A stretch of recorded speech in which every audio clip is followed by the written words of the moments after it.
Hey everyone, I'm Ridukula Ralph, and can I tell you a secret? I really didn't want to do this video. I've been procrastinating on it for about a week, and I've even tried to talk myself out of doing it altogether because the idea of putting myself on camera out there for the first time, well, it's terrifying. And so right now, as you're sitting there, you're forming an opinion about me. Maybe it's good. Hopefully it's good. But maybe it's not. And the idea that thousands of people are watching this and judging me, well, it's a bit scary. And so, of course, I've been procrastinating. Does that sound familiar? Yeah. Here's the thing though.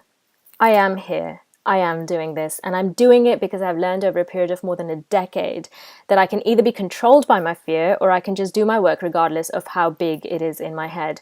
And so if you're a creative person, and you are, or you wouldn't be watching this, you do have to understand that this fear and uncertainty that you're feeling, it's very normal. I mean, think about it. As creative people, as writers, whether we're writing articles or essays or books, we're constantly putting our most vulnerable selves out there, right? For people to judge and criticize and make comments about. And sometimes this feedback is positive, but most of the time it's mixed feedback. You get the good and you get the bad, and often the bad outweighs the good because more people are outspoken about the negative they see, or they more willing to criticize than they are to come up and stand up for a random stranger who's written a story.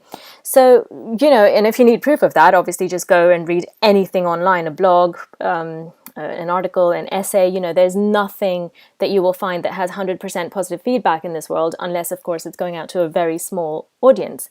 So that is all fine, except that as creative people, we are also very sensitive people. So every day that we choose to put ourselves out there, we're getting bombarded with other people's opinions. And the problem here is that we often take these opinions to heart. I mean, I visit so many writer forums and Facebook groups, and one of the most common questions that I see is writers coming and posting links to their work and saying, well, look at all these negative comments, look at the onslaught that I'm having to face, and how do I deal with this? And what happens, and I know you've been through this because every writer I know has been through this on some level or the other, is that you start retreating. And first you say, okay, I'm not going to read the comments. And then you say, I'm not going to write about controversial issues. And then you say, do I really have to poke at this thing that I know is going to get me hate mail from people? And basically you just sort of start questioning whether you're any good in the first place. And that is a downward spiral that can be very dangerous to a creative person because it's self-censorship. And that is the worst thing that you can do. But it's not always a conscious choice either. It sort of starts creeping in slowly. And there is only one way to move beyond that. And you know what that is. It's to be courageous. And that is to say, yes, I felt devastated by the comments that came my way yesterday, but I have, there was some truth to that, which I've learned from, and that I will fix in the future, and I will try to do better.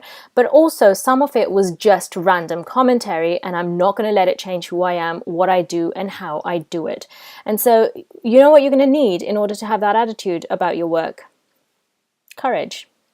You're going to need courage. So when I was first putting together this course, I thought about naming it something to do with confidence or belief or persistence, but it's more than that. It's being kicked down one day and then standing up the next and saying, should we do it again? Because that is what we do. If you're a journalist, you can't stop reporting just because somebody doesn't like what's going on in the world. If you're an essayist, you can't stop telling your story, the truth of your life, just because somebody didn't like the way it ended or the way you acted in a particular moment. And if you're a novelist, you're not going to stop writing books, hopefully, just because somebody didn't like your characters or your style or your language or something, your plot, anything. Pick something, there's going to be people who didn't like it, right? So there are going to be a number of people who don't like what you do, but you know what? There are going to be people who do.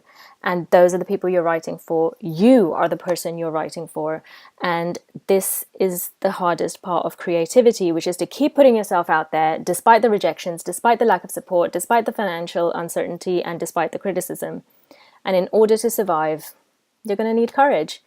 And that's what I want to help you with. And that's why I'm here today. So in 30 days to creative courage, I'm going to share very practical tips and methods with you that you can use not only when you're down, but in order to create create systems and create routines and create emotions that aid your creativity and don't take away from it. So basically what I want to help you do is lead a creative life and have everything in place that will help you be more creative in the everyday. Remove self-doubt.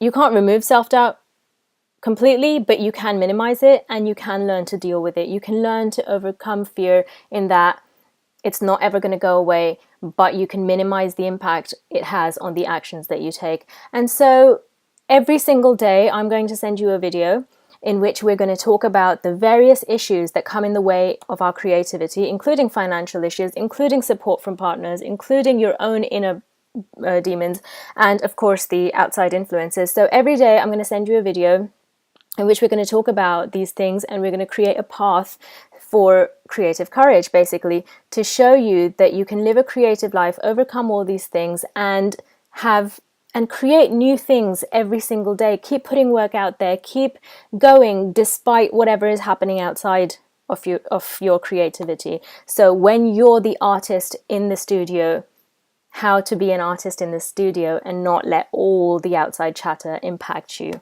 So that's what we're going to do. And now we come to my favorite part. And also, by the way, if you want an outline of everything that is included in the videos, I've got on this page, you can check out day by day a list of what we're going to cover in each video and on a daily basis. But my favorite part is that every single day I'm going to give you a creative challenge, and it's going to put you out of your comfort zone, and it is going to be challenging and it is going to be terrifying at the beginning, but I'm going to start you off small, get you off to a slow start, and then get you, step by step to a point where you feel ready to tackle bigger challenges and challenge yourself creatively in ways that right now seem impossible to you. And by the time you're done with these 30 challenges and these 30 videos, you will be a different person. You will be a more confident writer, and you will have creative courage, I promise you. So all the information that you need about the course is on this page that you're on, and I hope you'll join me. If you have any questions, feel free to email me at any time, and I will get back to you as soon as I can. So keep writing, and I will hopefully see you in class. Bye!